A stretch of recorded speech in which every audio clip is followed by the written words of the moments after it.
جی نحمدہ و نصلی علی رسول الکریم اما بعد اعوذ باللہ من الشیطان الرجیم بسم اللہ الرحمن الرحیم۔ دوستو، بزرگوں، بچوں، حکیم ابو عبداللہ حاضر خدمت ہے۔ امید ہے انشاءاللہ آپ سب خیریت سے ہوں گے۔ آج بڑا مقدس مہینہ، بڑا زبردست مہینہ اللہ نے پھر ہمیں نصیب کر دیا ہے۔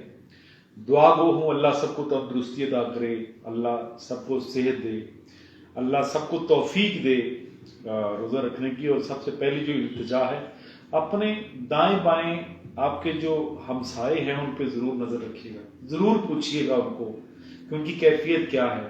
یہ رمضان میں خصوصی، رمضان وہ واحد مہینہ ہے جس میں آپ جتنا بانٹیں گے نا وہ آپ اللہ کی رضا کے لیے بانٹ رہے ہیں۔ یہ ذہن میں رکھو کہ اللہ نے یہ مہینہ اسپیشلی اللہ کے لیے ہے۔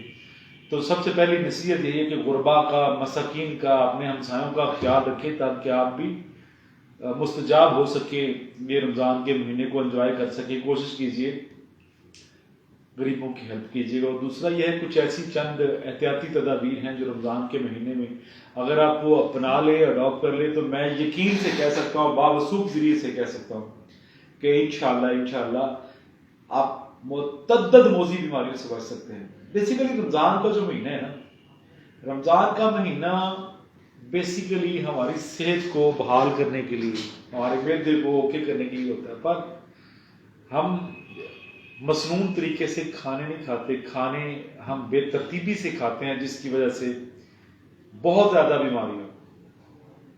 طالب حسین بہت شکریہ، وعلیکم السلام ورحمۃ اللہ وبرکاتہ۔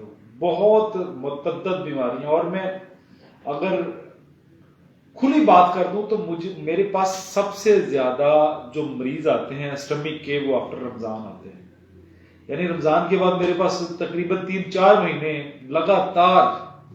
سیف الرحمان بہت شکریہ، بہت مہربانی بہاڑی سے، بہت شکریہ، تھینک یو۔ رمضان کے بعد بہت زیادہ مریض کیوں آتے ہیں؟ کیونکہ ہم بے ترتیبہ کھاتے ہیں۔ بیسیکلی تو یہ ہوتا ہے، یہ مہینہ اسٹمک کو، لیور کو، ہر چیز کو ریسٹ دینے کے لیے ہوتا ہے، لیکن ہم ریسٹ نہیں دیتے، ہم مور دین ایٹنگ کیے جاتے ہیں، کیونکہ ہمارے روزے ہیں، مسلمانوں کے روزے ہیں، اور ہر چیز مہنگائی کی طرف، یہ وہ تو ایک علیحدہ معاملہ ہے۔ پر میں بے معالج میں جو باتیں کروں گا، اگر آپ لوگ غور کریں گے انشاءاللہ بفضل اللہ تو فائدہ آپ کو بھی ہوگا، جو سنے گا اس کو فائدہ ہوگا۔ دیکھیے، سارا دن ہم روزہ رکھتے ہیں جب، تو آپ کا اسٹمک بھی گرم ہوتا ہے، آپ کی جو کڈنیز ہیں، لیور ہے، ان کے فنکشن جو ہے تقریباً ہاٹ ہوتے ہیں، اور جب ہاٹ سسٹم پہ آپ یکدم ٹھنڈی چیز کو ڈالتے جائیں گے تو یہ ذہن میں رکھ لیجیے گا وہ سسٹم جو ہے نا ہارڈ ہو جائے گا، سخت ہو جائے گا، چاہے وہ اسٹمک ہے، چاہے لیور ہے، چاہے دل ہے، چاہے دماغ ہے۔ پنجابی میں جس طرح کہتے ہیں کہ چک بھر جائے گا۔ بہت شکریہ جی، بہت شکریہ موسیٰ خان، تھینک یو۔ چک بھر جائے گا یعنی ہارڈنیس آ جائے گی فوری۔ اور جو ہمارے کھانے ہیں ٹھنڈے مشروبات، یہ وہ چیزیں ہیں جو آپ لوگوں کو بہت بہت بہت زیادہ بیماریاں، موذی بیماریاں، شوگر، ہارٹ کی پرابلمز، جلدی امراض، خون کی بیماریاں، کینسر، دماغی امراض، یہ وہ چیزیں ہیں جن سے میں آپ کو متنبع کر رہا ہوں۔ اگر آپ لوگوں نے غور نہیں کیا تو آپ کا کام خراب ہو جائے گا، بہت زیادہ کام خراب ہو جائے گا۔ ہمارا کیا ہے کہ رمضان میں خصوصی میں کہتا ہوں کہ کسی قسم کا کوئی سوڈا نہ یوز کیے، کوئی بھی کسی قسم کا سوڈا بالکل نہ استعمال کریں، سمپل کھانے کر لیں۔ پر کیا ہے، سموسے، پکوڑے، دہی بھلے، اس کے علاوہ لسی، مختلف قسم کا دودھ سوڈا اور ٹھنڈے مشروبات، بیسیکلی ہم دیکھیں کیا نبی مکرم صلی اللہ علیہ وسلم نے یہ چیزیں اپنائی تھی، ہم جن کی طرف راغب ہیں۔ بیسیکلی رمضان کا مہینہ تو آپ کے وجود کا تنقیہ کرنے کے لیے ہے، آپ کے سٹمک کو ریسٹ دینے کے لیے، لیکن ہم کیا کرتے ہیں اس مہینے ریسٹ دینے کی بجائے ہم بہت زیادہ کھانا اس میں ڈال لیتے ہیں، تھوڑا نہیں بہت زیادہ کھانا ڈال لیتے ہیں۔ تو ہمیں چاہیے کہ وہ طریقہ کار جو نبی علیہ السلام صلی اللہ علیہ وسلم نے اپنائے اور ہمیں بتائے، اس طریقے پر چلیں گے تو میں گارنٹی سے کہہ سکتا ہوں بیماری نہیں آ سکتی۔ ہم کیا ہے، صبح 3 پراٹھے کھانے ہیں، لسی کا پورا جگ پینا ہے، اور اذان ہونے میں 2 منٹ باقی ہیں اور پانی پی لو۔ کیوں؟ تقویٰ اپنی پیاس پہ یا اپنے کھانے پہ ہے، اللہ پہ تو ہے نہیں نا، کہ اتنا زیادہ ہم ایٹ کرنے کی شام تک ہم کو بھوک نہ لگے۔ شام تک وہ کھانا بڑی مشکل سے ہضم ہوتا ہے، اور پھر شام کو ہمارے دسترخوان کے اوپر وہ چیزیں موجود ہوتی ہیں جو نبی صلی اللہ علیہ وسلم نے دیکھی بھی نہیں ہوں گی، جو آپ کے زمانے میں نہیں تھیں۔ آپ کو تو دیکھا نمک سے، کھجور سے، پانی سے آپ روزہ چھوڑتے تھے، تو ہم کن کن چیزوں سے روزہ چھوڑتے ہیں؟ ہم نے دیکھنا آج یہ ہے کہ ہم کون کون سی چیزیں استعمال کرتے ہیں۔ جو مشروبات آپ یوز کرتے ہیں وہ آپ کے معدے کو، آپ کے لیور کو بالکل فریز کر دیتے ہیں، ٹھنڈا کر دیتے ہیں۔ پھر اس کے علاوہ کیا ہے، آپ کا لیور فیٹی لیور کی بیماری آج کل عام ہے، آپ سب جانتے ہیں فیٹی لیور کا معاملہ۔ متعدد لوگوں کا وزن بڑھتا ہی رمضان میں آ گیا، کیونکہ ہم بے تحاشا یا بے ترتیبہ کھاتے ہیں۔ کوشش کریں کہ تندرستی چاہتے ہیں تو کھانے جو ہے نا، شوربہ، کہوہ، سوپ، یخنی، ایسی چیزیں۔ مجھے پھر میرے دوست کہتے ہیں جناب وہ گرمی بہت ہے، تو آپ کیسا مشورہ دیتے ہیں کہ گرم چیزیں یوز کریں؟ گرم چیزیں کھائیں گے تو انشاءاللہ آپ تندرست رہیں گے۔ اگر ٹھنڈی چیزیں کھائیں گے تو فروزن کی طرف چلے جائیں گے، ہڈیاں فریز ہوگی، جوڑ فریز ہوں گے، کام خراب ہونا شروع ہو جائے گا۔ رمضان کا مہینہ ہے، بہترین ایک ریسیپی دے دیتا ہوں، جو لوگ اس کو بنائیں گے نا انشاءاللہ مجھے زندگی میں یاد کریں گے۔ یہ اہل کشمیر کا یہ فارمولہ ہے، یہ فارمولہ آپ کی نظر کرتا ہوں جو میں نے استعمال کیا اپنے اسٹمک کے لیے، اپنی باڈی کے لیے، اور بے انتہا طاقتور پایا اس کو۔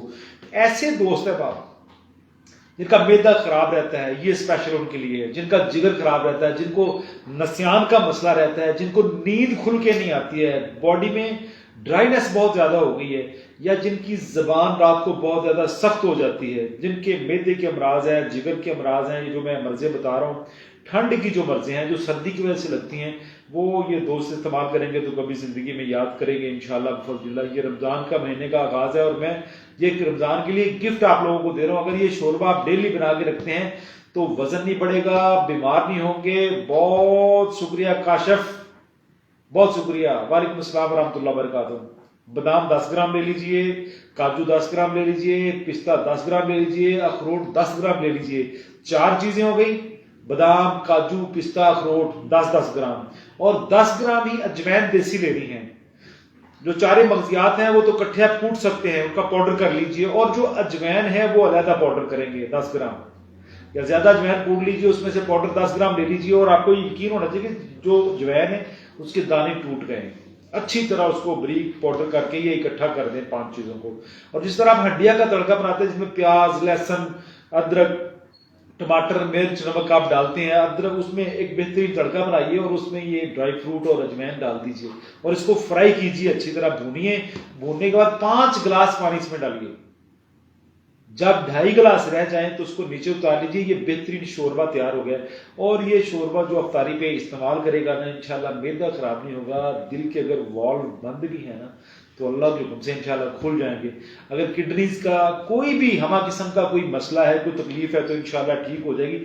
یہ پوری باڈی کے لیے، ڈرائنس کو کلیئر کرنے کے لیے، لوبریکیٹ کرنے کے لیے، ہر چیز میں فلیکسیبلٹی ڈالنے کے لیے، لچک ڈالنے کے لیے یہ بہترین فارمولہ ہے۔ اس کو آزمائیے، استعمال کیجئے، اور کوشش کیجئے کہ افطاری کے ٹائم یہ شوربہ آپ لازمی استعمال کیجئے۔ اس میں دیکھیے کتنی کتنی تگڑی چیزیں اور بے مثال چیزیں ڈال دی گئی ہیں، بادام، اخروٹ، کاجو، پستہ، یہ 10 گرام ہے، اجوین بھی 10 گرام ہے، لیکن کو پیسنا جو ہے نا، اجوین کو علیحدہ پیسنا ہے تاکہ آپ کو یقین ہو جائے پس گئی ہے۔ اس کو بسم اللہ پڑھ کے آپ استعمال کیجئے، یہ شوربہ بہت بڑا گفٹ ہے۔ باقی جو تنبیہ ہے وہ ٹھنڈی چیزوں سے ہے۔ آپ پراٹھا کھا سکتے ہیں، یہ نہیں کہ نہیں کھا سکتے، پراٹھا کھا سکتے ہیں، لیکن اتنی کیلریز لیں جتنی سرو کر سکیں، اتنا کھانا کھائیں جتنا ہضم کر سکتے ہیں۔ اگر آپ ایکسٹرا کھانا لیتے ہیں تو باخدا یقیناً وہ بیماری ہوگی۔ ہمارے ہاں کیا ہے کہ پہلے میں نے بچپن میں جو دیکھا، آپ لوگوں نے جو ابو 50 ہیں یا 40 ہیں ان کو بہت شکریہ، بہت تھینک یو، ان کو یہ پتا ہے کھانے کس طرح کے۔ پہلے کیا ہوتا تھا، شوربے والے کھانے ہوتے تھے، 2 آلو 1 بوٹی، لیکن اب تو ہم گوشت اتنا کھا جاتے ہیں، کڑائی کھا جاتے ہیں کلو، جو کہ مناسب نہیں ہے۔ وہ بجائے طاقت پرووائڈ کرنے کے، ہمارے جسم کو طاقت دینے کے، وہ وبال جان بن جاتی ہے، وہ ہضم نہیں ہوتی۔ اوور ایٹنگ سے بچیے، اتنا کھانا کھائیے جتنا آپ سرو کر سکتے ہیں، زیادہ کھانا کھانے کی ضرورت نہیں ہے۔ اور اسپیشلی رمضان میں سموسا، پکوڑا، اس کے علاوہ ٹھنڈے مشروبات جتنے بھی ہیں، لسی، دہی تو یوز کر سکتے ہیں۔ سوڈا وغیرہ سے نا، وہ کل میں پڑھ رہا تھا، آپ کی جو آپ کی کڈنیز ہیں وہ جب آپ ٹھنڈا پانی پیتے جائیں گے تو فوری آپ کی کڈنی پہ افیکٹ پڑے گا، یہ پکی بات ہے۔ کوشش کیجئے سادہ پانی، تازہ پانی، فریش پانی استعمال کیجئے، ٹھنڈی چیزوں سے اجتناب کیجئے، یہ شوربہ بنا کے یوز کیجئے، بہت بڑی یہ ریسیپی ہے۔ پھر انشاءاللہ بات ہوگی، وما علینا الا البلاغ المبین۔ بہت شکریہ موسیٰ خان، انشاءاللہ یہ میں کمنٹ پڑھوں گا اور پھر اپنے دوستوں کو جواب دوں گا۔ السلام علیکم ورحمۃ اللہ وبرکاتہ۔